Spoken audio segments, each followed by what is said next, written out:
কালকে আমি দিল্লি থেকে আমার বুলেটটা নিয়ে এসেছিলাম। আগামীকাল আপনারা জানেন একটা বুলেট র্যালি আমাদের যুব মোর্চা, বিজেপি যুব মোর্চার তরফ থেকে সারা ভারতবর্ষে হচ্ছে। তো দিল্লিতে ওটা বম্বের বুলেট, ওটা দিল্লি নিয়ে গেছিলাম। আর আগেরবার যখন ইলেকশন জিতেছিলাম তখন বাবা আমাকে ওটা কিনে দিয়েছে। তো ওইটা আমি কালকে ট্রেনে করে কলকাতায় নিয়ে আসি। আসানসোলে 2 মিনিট স্টপেজ, তো নিয়ম ভেঙে বেশিক্ষণ ট্রেন দাঁড় করিয়ে আমি নামাতে বারণ করেছিলাম। তো যাই হোক, ওটা হাওড়া স্টেশন নিয়ে গেছিলো। সেখান থেকে আমাকে বলছিল আমার স্টাফেরা যে হাওড়া স্টেশন থেকে আবার একটা ট্রেনে তুলবে, সেটা আসানসোলে। এটা আমার জন্য খুব মানে কী বলবো, খুব সেলফ ডিফিটিং একটা প্রপোজাল। এত বাইক চালিয়েছি জীবনে, তো সেই জন্যে কালকে রাত্রি 10:30টার সময় মার হাতের খাবার রান্না খেয়ে, কালকে আমাদের বিজেপির মিটিং ছিল, সেটা শেষ করে 10:30টায় কলকাতা থেকে বেরোলাম। রাত্রি 3:30টার সময় 250 কিলোমিটার নির্বিঘ্নে, সুন্দর, খুব ঠান্ডা ছিল, গায়ে কম্বল টম্বল জড়িয়ে সুন্দর করে চালিয়ে এলাম। দারুণ লাগলো। আর এখন আপনারা মাঝে মাঝে আমাকে আসানসোলে দেখবেন। এই বুলেটে কি তাহলে লোকসভা ভোটের মানে কাজে আগেরবার আমার ওপরে বুলেট চলতে পারে এরকম চারদিকে অনেক রিউমার ছিল যে আমার ওপর বুলেট চলতে পারে, ওই জন্য বিভিন্ন জায়গায় আমাকে যেতে বারণ করা হচ্ছিল। তা বুলেটের এগেন্স্টে আমি আমার বুলেট ইউজ করেছি, তো ওরাও বুঝছে। তো সেই জন্যে বুলেটটা নিয়ে এসেছি।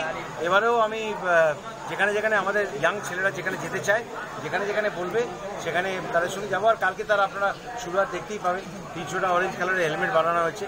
সবাই হেলমেট পরে একদম বাকায়দা আমরা বুলেট র্যালি করতে রেডি। দাদা, দিদি যেটা জানতে চেয়েছে যে যুদ্ধে পাকিস্তানে কতজন মারা গেছে, আমি একটু আগে টুইটারে করেছি। খুব দুঃখের বিষয় যে পাকিস্তান যে ভাষা বলছে, যে কথাগুলো বলছে, তার সঙ্গে দিদি যেগুলো বলছে তার মধ্যে কোনো ফারাক নেই।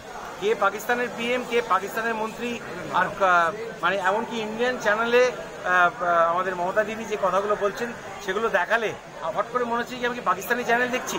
যে সম্পূর্ণ দেশ বিরোধী আর্মিকে, মানে আর্মি থেকে আরম্ভ করে সিবিআই থেকে আরম্ভ করে এনআইএ থেকে আরম্ভ করে সবাইকে উনি আগে ইনসাল্ট করেছেন।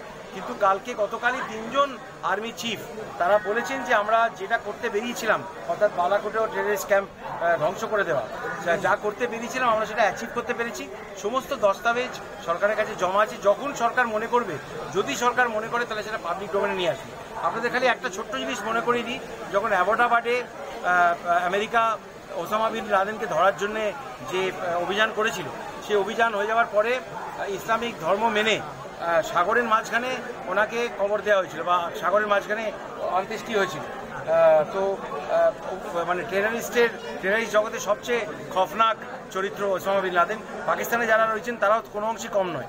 এবং তখনও কিন্তু বহু মানুষ, মমতা দিদির মতো বহু মানুষ আছেন যারা আমেরিকা আদৌ ওসামা বিন লাদেনকে ধরেছিল কিনা, আদৌ তাকে মারতে পেরেছিল কিনা, সেই ডেড বডির ছবি থেকে আরম্ভ করে নানা রকম দেখতে চেয়েছিল, নানা রকম কনস্পিরেসি থিওরি তারা ফ্লোট করার চেষ্টা করেছিল।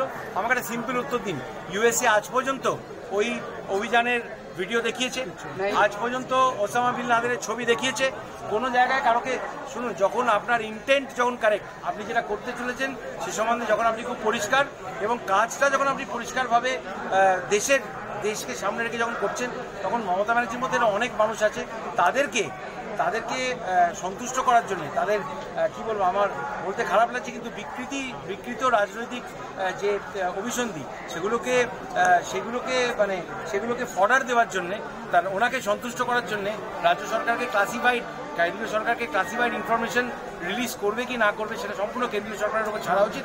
এবং এ নিয়ে মমতাজি কি বলছেন, আমার মনে হয় তার সবচেয়ে বড় অপমান, এই ধরনের কথাবার্তা বলার সবচেয়ে বড় অপমান যে পাকিস্তান টেলিভিশনে আজ মমতা ব্যানার্জি হেডলাইন।